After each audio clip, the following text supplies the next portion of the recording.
स्त्रियांच्या काही सवयी ज्यामुळे त्यांचंच नुकसान होत आहे। नॉर्मली स्त्रिया खूप इमोशनल असतात, सेन्सिटिव्ह असतात, ज्यामुळे त्यांची पर्सनॅलिटी छान वाटते। काही चांगल्या सवयीमुळे त्यांची पर्सनॅलिटी अधिकच छान वाटते, तर काही वाईट सवयींमुळे त्यांच्या पर्सनॅलिटीवर फरक पडतो। मग गरज आहे त्या वाईट सवयी त्यांच्यावर काम करण्याची आणि त्या सुधारण्याची। नमस्कार मंडळी, माझे नाव आहे पूनम। आपले हे YouTube चॅनलवर तुमचं स्वागत आहे। तुम्ही जर या चॅनलवर नवीन असाल तर या चॅनलला सबस्क्राइब करायला विसरू नका आणि बेल आयकॉनवर नक्की क्लिक करा, ज्यामुळे माझ्या नवीन व्हिडिओचे नोटिफिकेशन तुम्हाला वेळोवेळी मिळत जाईल। चला तर मग आजचा व्हिडिओ स्टार्ट करूया। यामधला पहिला पॉइंट आहे अति काळजी करणे। बघा, काळजी करणे हे छानच असतं, पण अति काळजी करणे हे बरे नव्हे। आजचा दिवस कसा गेला, उद्याचा दिवस कसा जाईल याबद्दल आपण विचार करत असतो। तसेच एखाद्या व्यक्तीची किंवा एखाद्या नात्याची अति काळजी केल्यामुळे त्या स्त्रीला टेकन फॉर ग्रँटेड म्हणजेच गृहीत धरलं जातं। त्या स्त्रीला जेवढं महत्त्व दिलं पाहिजे तेवढं दिलं जात नाही, त्यामुळे त्या स्त्रीची सेल्फ व्हॅल्यू कमी होते। त्यामुळे अति विचार करणे टाळा। यातला नेक्स्ट पॉइंट आहे ओव्हर थिंकिंग म्हणजेच अति विचार करणे। काही स्त्रिया भूतकाळाबद्दल खूप विचार करतात, भूतकाळात घडलेल्या वाईट गोष्टींबद्दल विचार करतात आणि आजचा दिवस वाया घालवतात। कधी कधी तर भविष्यात काय होईल, कसं होईल याचा विचार करत बसतात। मग भूतकाळात ज्या गोष्टी घडायच्या होत्या त्या घडून गेल्या, भविष्यात काय होणार आहे ते माहीत नाही। मग हा असा अति विचार का करायचा? तुम्हाला माहिती आहे का, प्रेझेंट म्हणजे प्रेझेंट असतं, गिफ्ट असतं। या वेळेचा तुम्ही जेवढा सदुपयोग करून घ्याल तेवढाच येणारा काळ सुखाचा असेल। नेहमी पॉझिटिव्ह राहा, पॉझिटिव्ह बोला। तुम्ही हे ऐकलं असेल, चिता आणि चिंता यामध्ये फक्त अनुस्वाराचा फरक आहे। नाही, यामध्ये एक मोठा फरकही आहे। चिता म्हणजे एकदाच जाळून भस्म करते, चिंता म्हणजे रोजच जाळत असते। त्यामुळे ओव्हर थिंकिंग म्हणजे अतिविचार करणे ही सवय खूप नुकसानकारक आहे, तर ही सवय टाळा। यामधला तिसरा पॉइंट आहे टाइम वेस्ट म्हणजेच वेळ वाया घालवणे। काही स्त्रिया TV बघत असताना पहिली सिरियल बघतात, दुसरी सिरियल बघतात, मग तिसरी सिरियल बघतात, हे संपतच नाही। तर काही वेळेस फोनवर गप्पा चालू आहेत, अर्धा तास, 1 तास, 2 तास चालूच राहतात। प्लस सोशल नेटवर्क साईट्सवर फेसबुकवर आहेत, ट्विटर आहेत, इंस्टाग्रामवर आहेत, तर स्क्रोल करत राहतात। आणि शेजारच्या मैत्रिणीबरोबर गप्पा त्या तर तासंतास रंगतात आणि त्यातही इंटरेस्टिंग टॉपिक असतात। बरं, हिच्या घरात काय चाललंय, तिच्या घरात काय चाललंय, एकाचे सिक्रेट दुसऱ्याला सांगणे, हे टोटल टाइम वेस्टिंग आहे। यापेक्षा टाइम मॅनेजमेंटची सवय लावा। प्रत्येक गोष्टीला एक टाइम लिमिट ठरवा, म्हणजे दिवसातून एवढाच वेळ TV बघायचा, एवढाच वेळ मोबाईल स्क्रोल करायचा। या टाइम वेस्टमुळे कधी कधी तर मल्टीटास्किंग करावं लागतं, म्हणजेच सगळ्या कामाची गडबड एकदाच होते। प्रत्येक स्त्रीमध्ये काही ना काही कला असते, ती कला जोपासा, त्यावर वेळ घालवा। काही वर्षांपूर्वी ना गोष्टी खूप वेगळ्या होत्या। फॉर एक्झाम्पल, एखाद्या स्त्रीला जर एखादा मेहंदी क्लास करायचा असेल तर तिला घरातून बाहेर पडावं लागेल, तो क्लास शोधावा लागेल, त्यासाठी डेली तिला 1-2 तास वेळ द्यावा लागेल। पण हल्ली तसं नाही, ती स्त्री तिला हवी तशी मेहंदी डिझाईन शिकू शकते, तेही तिच्या सोयीनुसार।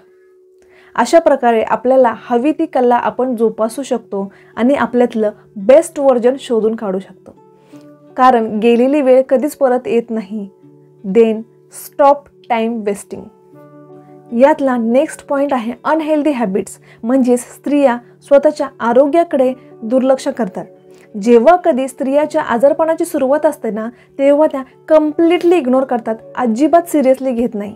त्यांचं म्हणणं, डोकं तर दुखत आहे, त्यात काय एवढं, मनाने गोळी घेतली आहे ना, जर नाही राहिलं तर घरगुती उपाय आहेतच, काढा वगैरे, असा त्या विचार करतात। बरं, घरातल्या लोकांना कधीच काही त्रास होऊ द्यायचा नाही। त्यांना त्यांच्या आवडीचं गरम गरम ताजे जेवण वाढायचे आणि आपण मात्र 2-3 दिवसापूर्वीचं शिळं राहिलेलं अन्न खायचं। का? तुम्हाला तुमच्या आरोग्याची काही काळजी नाही का? हे बघा, जर घरातली स्त्री हेल्दी असेल, आनंदी असेल, तर संपूर्ण घर हेल्दी आणि आनंदी असतं। त्यामुळे अशा नुकसानकारक सवयी टाळा, ज्यामुळे तुमच्या आरोग्यासाठी धोका निर्माण होऊ शकतो। यातला नेक्स्ट पॉईंट आहे शांत राहणे. शांत राहणे, सहन करणे, स्वतःसाठी कधीही कोणताही स्टँड न घेणे, रडत बसणे, कधीही कोणाला काहीही शेअर न करणे. मग कारण काही असू शकतं, भीती, प्रेम, रिस्पेक्ट असू शकतो. फॉर एक्झाम्पल, मुलं आहेत, ते कधी कधी मिसबिहेव करतात, उलटं बोलतात, पण आपण त्यांना काहीच बोलू शकत नाही. का? तर त्यांच्यावर आपलं प्रेम आहे.